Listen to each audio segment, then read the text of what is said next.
नमस्कार मित्रांनो, आपल्याला बघत आहे तुम्ही की एक प्रेस नोट फिरते बघा की डबल जे पोलीस भरतीचा फॉर्म भरलेत त्यांनी काही फॉर्म कॅन्सल करा आणि काही एकच फॉर्म ठेवा अशी एक प्रेस नोट फिरते. मित्रांनो, तुम्ही बघितले का जाहिरात पोलीस भरतीची? त्याच्यामध्ये आपल्याला सांगितलं होतं फक्त एका घटकासाठी एकच अर्ज करा, पण आपणही त्यापेक्षा शहाणे आहोत. आपण काय केलं माहिती आहे? आधार नंबर चेंज, दुसऱ्याचं आधार कार्ड टाकले, त्याच्या ठिकाणी आपलं नाव टाकलंय आणि डबल टेबल एक तर असं प्रेस नोट बघितले की वर्तमानपत्रामध्ये एकाने 24 फॉर्म भरलेत. मित्रांनो, अशा वेळी ते शासनाला निदर्शनास आलं आणि त्यामुळे शासनाने आपल्यासाठी एक प्रेस नोट जारी केली. ती प्रेस नोट अशी आहे, ज्यांचे डबल फॉर्म असतील ना त्यांना फक्त एकच फॉर्म कन्फर्म करायचा आणि बाकीचे फॉर्म सगळे बाद करायचे. त्यासाठी एक प्रोसेस आहे, ती प्रोसेस आपल्याला या व्हिडिओच्या माध्यमातून पाहिजे. मित्रांनो, आपल्याला सर्वप्रथम जायचे आपल्या जवळच्या एसपी ऑफिसमध्ये, म्हणजे आपण ज्या सरहद्दीत राहतो ना त्या एसपी ऑफिसमध्ये आपल्याला जायचे. तिथे गेल्यानंतर एक आपल्याला हमीपत्र लिहून द्यायचे की सर, बाकीचे फॉर्म माझे कॅन्सल करावेत आणि माझा फक्त एकच फॉर्म हा ग्राह्य धरावा आणि त्यानंतर मला पोलीस भरतीमध्ये संधी द्यावी. मित्रांनो, हा फॉर्म कॅन्सल करताना मला असं वाटतं की तुम्ही हा एक विचार करावा की तुमच्या जवळ जो जिल्हा आहे ना, तुम्ही ज्या जवळच्या जिल्ह्यामध्ये जो फॉर्म टाकला ना तो फॉर्म ठेवायला पाहिजे.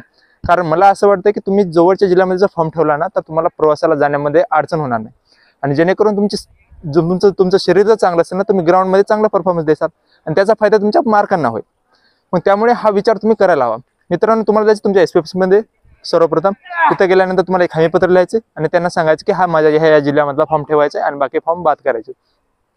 सर्वात मेन गोष्ट म्हणजे तुम्हाला ही सांगायची की ही संपूर्ण प्रक्रिया करायची तुम्हाला 24 तारखेच्या आत, म्हणजे 24 मेच्या अगोदर. 24 मेच्या जर नंतर तुम्ही गेलात ना तर तुमचे संपूर्ण फॉर्म बाद होते. त्यामुळे त्वरित लवकरात लवकर तुमच्या जवळच्या एसपी ऑफिसमध्ये जा. तुमचा जो फॉर्म तुम्हाला ठेवायचा तो फॉर्म ठेवा आणि बाकी सर्व फॉर्म बाद म्हणजे रद्द करायला सांगा. त्यामुळे तुम्हाला संधी भेटेल पूर्ण भरतीची. आणि दुसरा एक मुद्दा म्हणजे ग्राउंड कधी होणार आहे, हा सगळ्यात मोठा आपल्या समोर टॉपिक आहे. मित्रांनो, खरं तुम्ही जर बघितला ना तर ग्राउंड कधी होणार आहे कन्फर्म सांगता येणार नाही आपल्याला.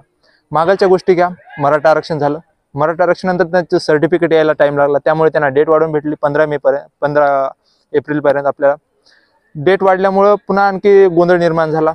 काही जणांचे फॉर्म सबमिट झाले, काही जणांचे झाले नाही पुन्हा. आणि नंतर आता हा एक मुद्दा उपस्थित झाला की तो एज वाढीचा. खरं तर ह्या भरती प्रक्रियेमध्ये एवढा गोंधळ आहे की भरती प्रक्रिया लवकर होईल याची शाश्वती देता येणार नाही. पुन्हा नंतर परत हा इलेक्शनचा एक टप्पा चालू आहे. 20 मे पर्यंत इलेक्शन चालू आहे. 20 मेला मुंबईचा टप्पा झाला. हा 20 मेचा मुंबईचा टप्पा झाल्यानंतर अशी शक्यता दर्शवली जाते की तुमचं 15 ऑगस्ट पर्यंत पूर्ण भरती प्रक्रिया संपूर्ण भरती प्रक्रिया कन्फर्म होईल आणि जॉईनिंग देखील होईल असे वृत्तपत्रामध्ये बातमी फिरत आहे. पण मला वाटत नाही की एवढ्या लवकर ही भरती प्रक्रिया पूर्ण होईल आणि असंही सांगता येत नाही की आपल्याला त्यासाठी वेळ लागेल. खरं पाहिलं तर आपलं सरकार हे एका रात्रात बदलते, त्यामुळे मग एखादा निर्णय एका रात्रात बदलायला काय हरकत आहे. फक्त मला सांगायचं तुम्हाला एवढंच की तुम्ही जी तयारी करतायत ना त्या तयारीमध्ये सातत्य राहू द्या.